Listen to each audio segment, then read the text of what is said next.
Hello students, Bansal maths classes की आज की इस वीडियो में आपका स्वागत है। आज इस वीडियो में हम क्लास 6 के चैप्टर 5 अंडरस्टैंडिंग एलिमेंट्री शेप्स प्रारंभिक आकारों को समझना में न्यून कोण मीन्स एक्यूट एंगल, अधिक कोण ऑब्ट्यूज एंगल और प्रतिवर्ती कोण मीन्स रिफ्लेक्स एंगल के बारे में पढ़ेंगे और इनसे रिलेटेड एक्सरसाइज के क्वेश्चंस को सॉल्व करेंगे। तो ये वीडियो बहुत ही इंपॉर्टेंट होने वाला है, इसको लास्ट तक जरूर देखिए और अगर अच्छा लगे तो लाइक और शेयर जरूर कीजिए। सबसे पहले बात करेंगे हम न्यून कोण की। हमने लास्ट एक्सरसाइज में समकोण मीन्स राइट एंगल और ऋजु कोण मीन्स स्ट्रेट एंगल के बारे में जानकारी प्राप्त की थी।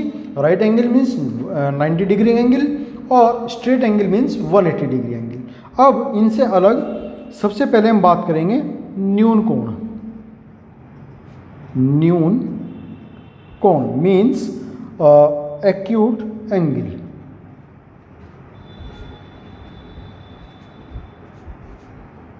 ऐसा कोण जो 0 डिग्री से बड़ा है लेकिन 90 डिग्री से छोटा है। न्यून कोण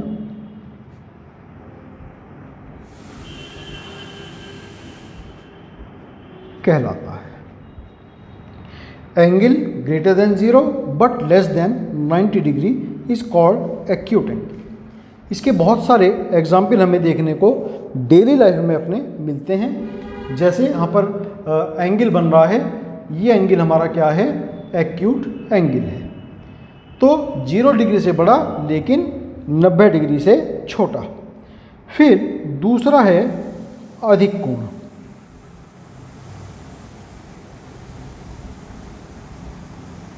ऐसा कोण, अधिक कोण means obtuse angle.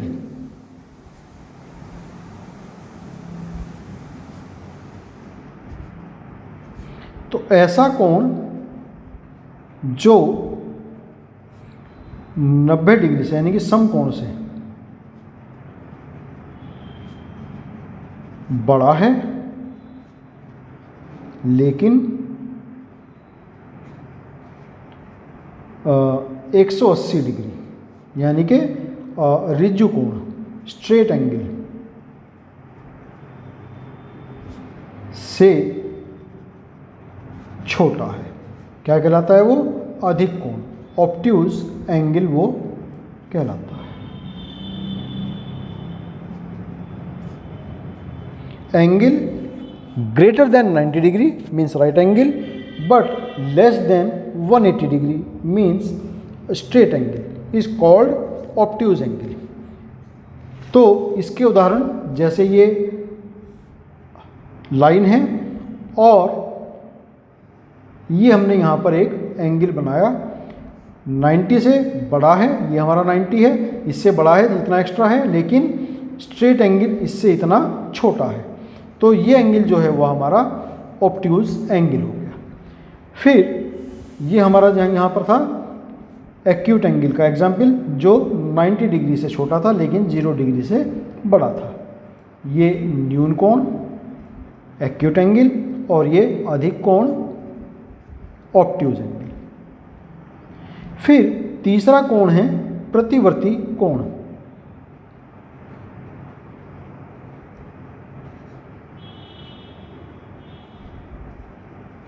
Reflex angle.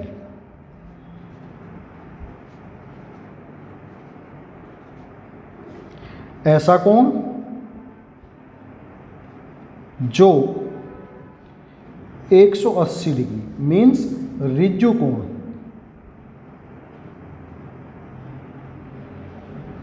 से बड़ा हो परंतु 360 डिग्री यानी कि संपूर्ण कोण से छोटा प्रतिवर्ती कोण कहलाता है।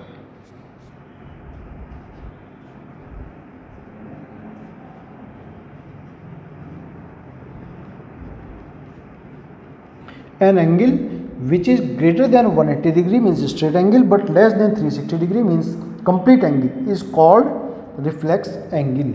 एग्जाम्पल के लिए ये जो कोण बना यहाँ से स्टार्ट हुआ और यहाँ तक, देखिए ये हमारा क्या है, यहाँ पर स्ट्रेट एंगल है लेकिन ये इससे भी बड़ा है और 360 डिग्री मीन्स हम यहाँ से चलें और पूरा चक्कर काटकर वहीं वापस वहीं पर आ जाएं, तो ये हुआ हमारा 360 डिग्री, तो उससे छोटा लेकिन स्ट्रेट एंगल से बड़ा। तो ये कोण हमारा होता है प्रतिवर्ती कोण, रिफ्लेक्स एंगल, ये हमारा एग्जाम्पल है। तो ये हमारे यहाँ पर 3 एग्जाम्पल थे। अब इनसे रिलेटेड एक्सरसाइज है, एक्सरसाइज 5.3। क्वेश्चन नंबर 1, निम्नलिखित को सुमेलित कीजिए।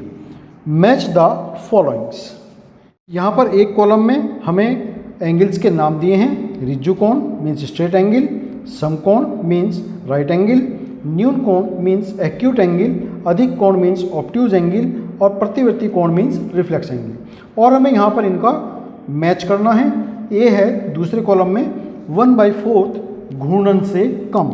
एक घूर्णन हमारा होता है संपूर्ण कोण मीन्स 360 डिग्री, तो 360 का 1/4 अगर हम फाइंड करें तो 90 डिग्री, तो 90 डिग्री से कम, तो 90 डिग्री से कम हमारा कौन सा एंगल होता था, अभी हमने यहाँ पर उनकी डेफिनेशंस बताई हैं। तो 90 डिग्री से कम हमेशा न्यून कोण होता है, एक्यूट एंगल होता है, तो यानी कि 3 का मैच होगा ए के साथ में। तो ए के सामने हमने लिख दिया थर्ड, ए का मैच हमने किया थर्ड के साथ। फिर आधा घूर्णन से अधिक, तो आधा घूर्णन मीन्स 180 डिग्री और उससे ज़्यादा, तो आधा घूर्णन से ज़्यादा तो डेफिनेटली प्रतिवर्ती कोण ही हो सकता है। तो बी के साथ में हमने मैच किया 5th पार्ट को। फिर सी पार्ट है आधा घूर्णन, तो आधा घूर्णन 180 डिग्री स्ट्रेट एंगल, तो वो होगा हमारा रिज्जु कोण मीन्स स्ट्रेट एंगल फर्स्ट, तो सी के साथ में जो मैच होगा वो फर्स्ट का होगा।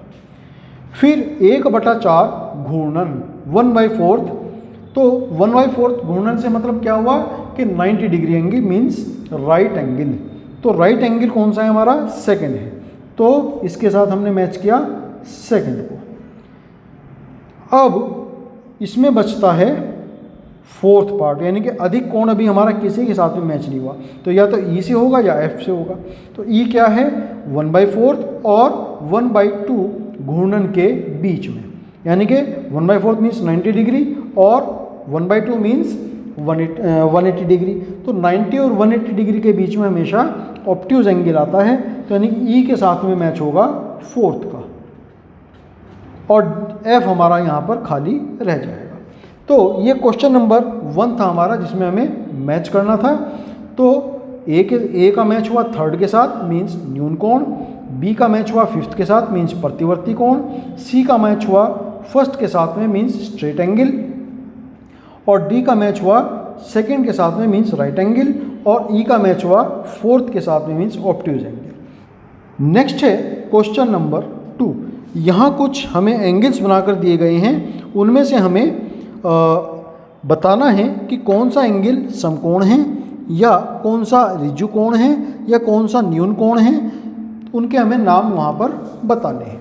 तो ए जो हमें एंगल दिया है उसकी मैं फिगर यहाँ बनाता हूँ।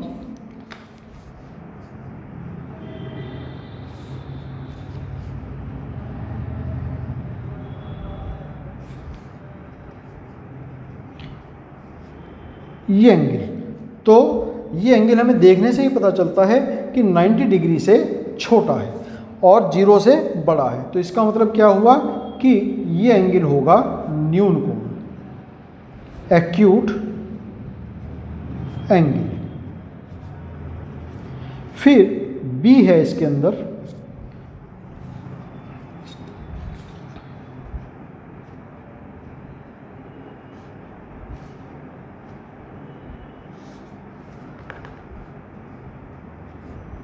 ये एंगल यहाँ पर बना हुआ है और इस एंगल को हम देख करके कह सकते हैं कि कि चूंकि 90 डिग्री से बड़ा है लेकिन स्ट्रेट एंगल से छोटा है, तो मीन्स ये हुआ हमारा अधिक कोण,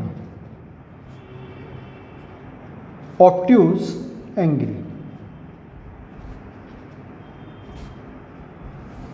फिर सी में जो हमें एंगल बना करके यहाँ पर दिया है वो ये एंगल है।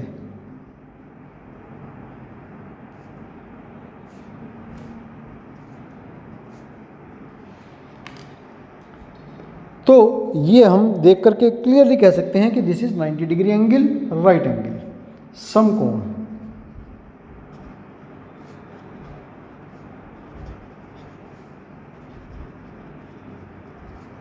फिर डी पार्ट,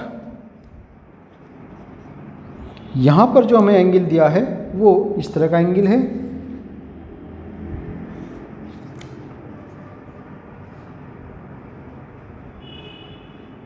तो यानी कि इस वाले एंगल की हमें बात करनी है। तो चूंकि ये 180 डिग्री से भी बड़ा एंगल यहां पर बनता है और लेकिन संपूर्ण कोण यानी कि 360 से छोटा है, कंप्लीट एंगल से छोटा है, तो ये हुआ हमारा प्रतिवर्ती कोण, रिफ्लेक्स एंगल। तो ये डी पार्ट हो गया इसका। फिर नेक्स्ट है ई पार्ट। ई पार्ट में जो हमें एंगल दिया है वो ये एंगल है।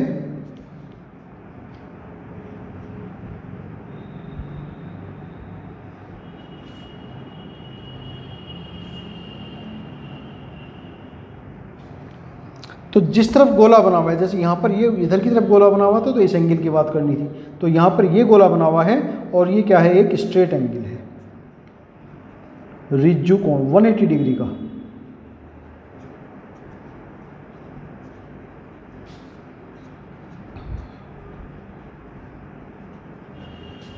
Straight angle. और फिर लास्ट है एफ। यहां पर जो दो कोण हमें दिए हैं, दो कोण यहां पर दिए हुए हैं, यहां पर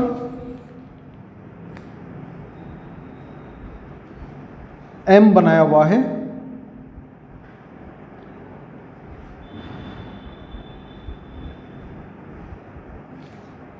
एक ये एंगल और एक ये एंगल। तो ये दोनों ही एंगल हमारे क्या हैं, न्यून कोण हैं।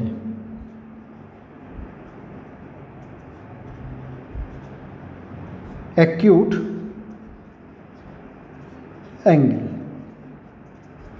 तो ये क्वेश्चन नंबर 2 हमारा यहाँ फिनिश हुआ और इसी के साथ में एक्सरसाइज 5.3 भी हमारी कंप्लीट होती है।